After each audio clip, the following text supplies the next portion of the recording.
Guys. So I'm Kunal, and today I'll be explaining highest occurring element in an array. So basically, for the brute force, if we just have a look, what we basically do is we keep a visited array, and every time the loop visit any element, we just update that particular element in that visited array that it's visited, so we don't have to visit it again, and we just keep three things: one max count, one element, and count, and we'll be keep on updating it. Then we'll reach the max element. So that is a basic brute force. But the problem here is that the time complexity which arrives here is O(n) square. So that's not optimal. So let's try for the optimal one. So what we do in an optimal approach is we take a hash array. Instead of taking a visitor array, we take a hash array.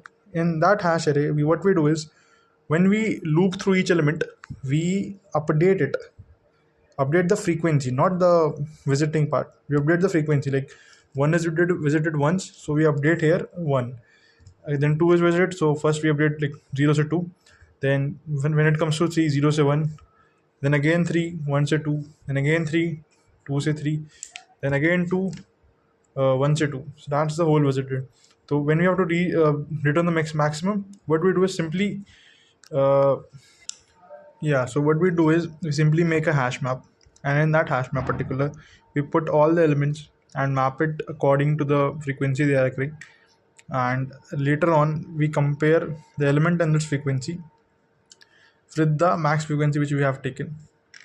And when if the frequency is greater than the max frequency, we simply update max frequency as the frequency and the element as the max element. And if not, because it returns a set, right? And if not, what we do is if they are both equal, that's the case, we always return the smaller element. That's it, we return the max element in the last, and the code is sorted.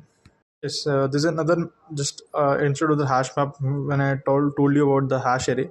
So what we do in a hash array is basically we create a maxi, let's say array of 0 for instance. We do a loop, and the maxi will be updated as the max one from the array. Okay, then we create a hash array of maxi plus 1, like the max 1 plus 1 size initiated by 0. Then for each loop, we update the hash array according to the frequencies. We have a max count in an element as -1 initially. Then we do again a loop, but this loop is outside that loop, so the time complexity does not get to O(n) square again.